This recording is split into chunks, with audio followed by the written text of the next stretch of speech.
안녕하세요 여러분. 방학 잘 보내셨나요? 즐거웠던 여름방이 끝나고 선선한 바람이 불어오는 걸 느끼니 어느덧 가을이 우리 앞으로 성큼 다가오는 것 같네요. 오늘은 큰더 서포터즈들이 특별한 미션을 수행하기 위해 모였답니다. 이번 영상 주제는 개발도상국의 저탄소 녹색 정책에 대해 살펴보고자 합니다. 환경보호와 글로벌 성장 가치 실현을 위해 대한민국이 선도하는 GGGI의 녹색 성장 스토리, 함께 알아보러 가실까요?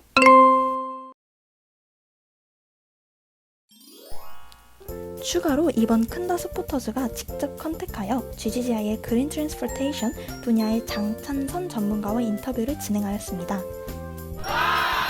인터뷰 내용은 다음 화면에서 함께 만나보도록 하겠습니다. 첫 번째 질문입니다. 간단한 자기소개와 함께 GGGI에서 하고 계신 일에 대해 소개 부탁드립니다.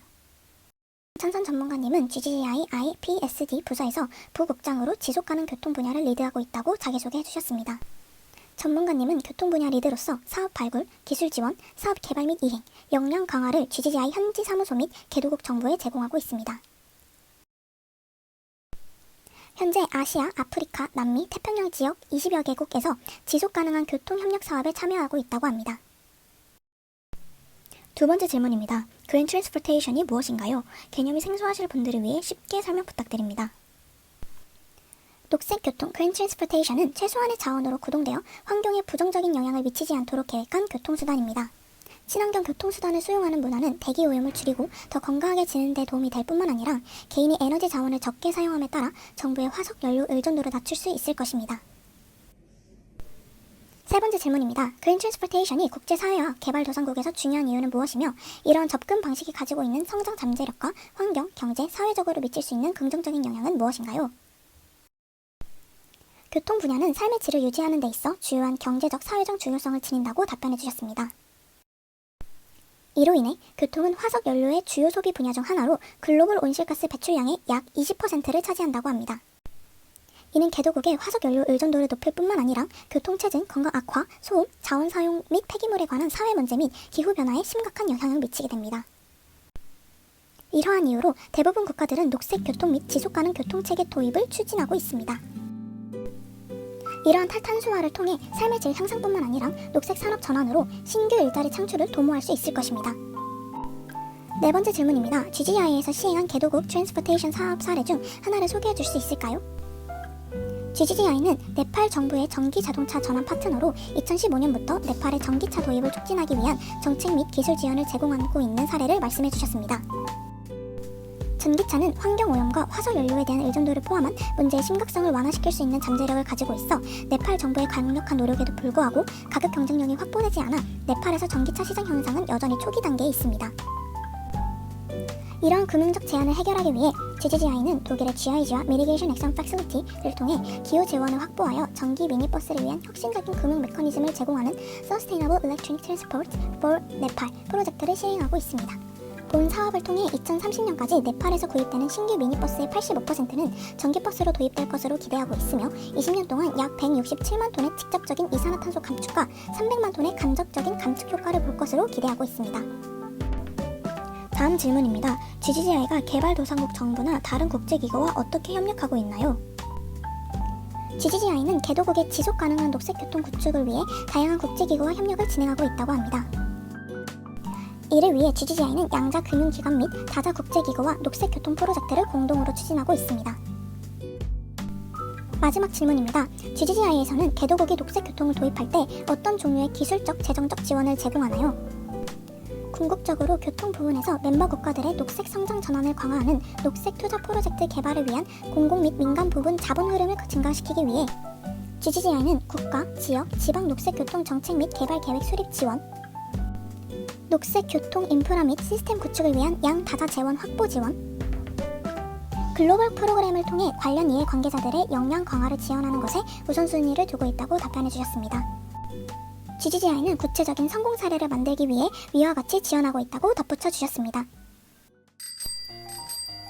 GGGI는 2024년 10월 14일부터 18일 서울에서 GGG 위크라는 컨퍼런스가 개최된다고 합니다. 불확실성 시대에서의 녹색 성장을 다룬다고 하니 이번 특별 미션 주제와도 잘 부합하는 것 같습니다. 특히 특히 청년 섹션이 수요일 오전에 예정되어 있어 더 많은 청년들이 기후변화 및 녹색 성장에 관한 목소리를 낼 수 있는 자리가 마련된다고 하니 해당 부분에 관심 있는 분들은 찾아보시길 추천드립니다. 개발도상국을 중심으로 한 저탄소 녹색 성장하면 어떤 국가가 떠오르시나요? 환경 가치를 고려해 지속가능한 발전을 위해 노력하는 두 국가가 있는데요. 바로 잠비아와 나미비아가 있습니다. 잠비아는 남부 아프리카에 위치한 내륙국으로 풍부한 신재생 자원을 보유하고 있어 전력의 대부분을 신재생 에너지 발전으로 생산하고 있는데요. 태양광 및 풍력 자원을 활용한 녹색 에너지 프로젝트를 통해 저탄소 녹색 성장을 실천하고 있습니다. 나미비아는 서쪽으로 대서양, 동쪽으로는 보츠와나를 접한 나라로 대부분 사막 지형이 특징인 지역으로 매우 풍부한 광물 자원을 가지고 있는 국가입니다. 나미비아 또한 녹색 에너지 전환을 위해 광물규제위원회 설립, 환경관리와 감독, 지속가능한 산림관리로 에너지 자원의 친환경적 사용을 위해 많은 노력을 기울이고 있어요.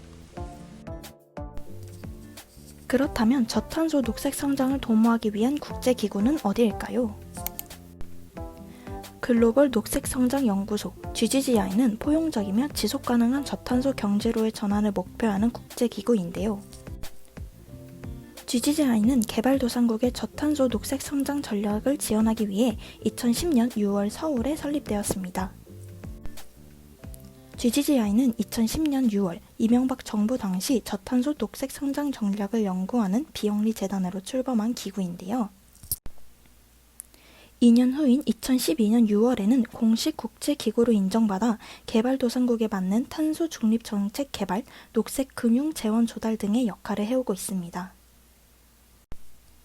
2012년 6월 20차로 GGGI는 UN 지속가능 발전 정상회의를 통해 국제기구로 공인되며 환경보호 가치 실현에 앞장서는 국제기구로 역할을 다하고 있다고 하네요.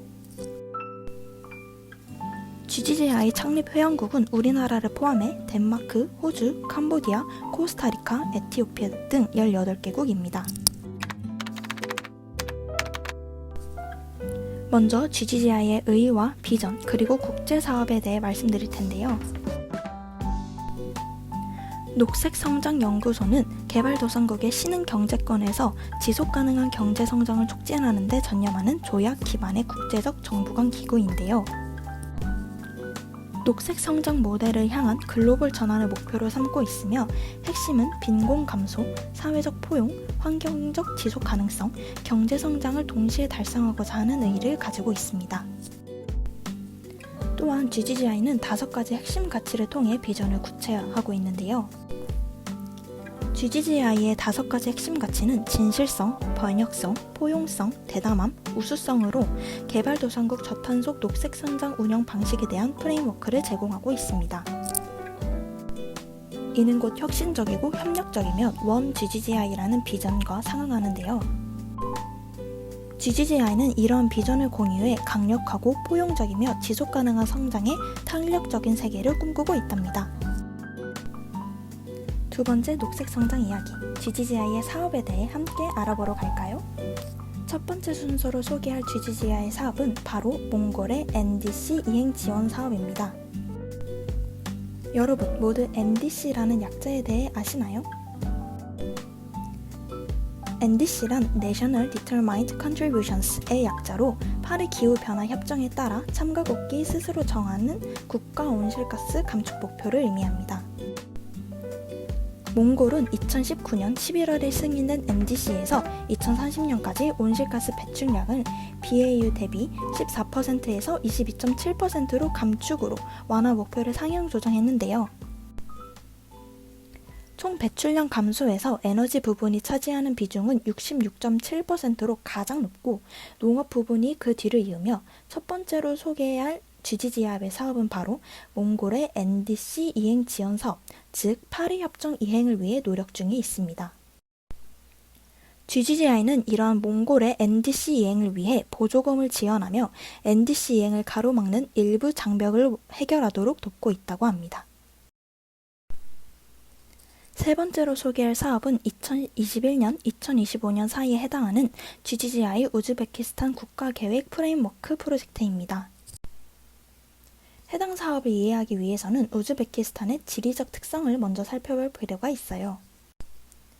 우즈베키스탄의 아랄해는 과거 세계에서 네 번째로 큰 내륙 바다였지만 과도한 수자원 사용과 관계로 현재는 대부분이 말라붙은 상태라고 합니다.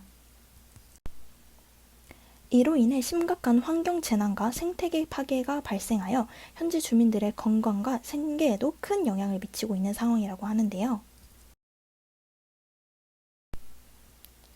우즈베키스탄은 아랄해를 중심으로 풍부한 에너지원을 보유하고 있는데요. 특히 천연가스의 매장량은 약 5.9조 미터 제곱 규모에 해당하며 화석 에너지에 대한 의존도가 매우 높은 국가로 알려져 있습니다. 문제는 이러한 에너지 사용이 환경오염은 물론 생태계 파괴로 이어지며 국제사회에서의 친환경 가치를 제대로 실천하지 못하고 있다는 것인데요. 이러한 문제를 해결하기 위해 우즈베키스탄은 국가계획 프레임워크 프로젝트를 시행해 2025년까지 청년, 여성 및 취약계층은 생계수단에 대한 접근성 향상, 양질의 일자리, 포용적이고 공평한 경제성장으로 창출된 기회 확대의 가치를 창출하고 있습니다.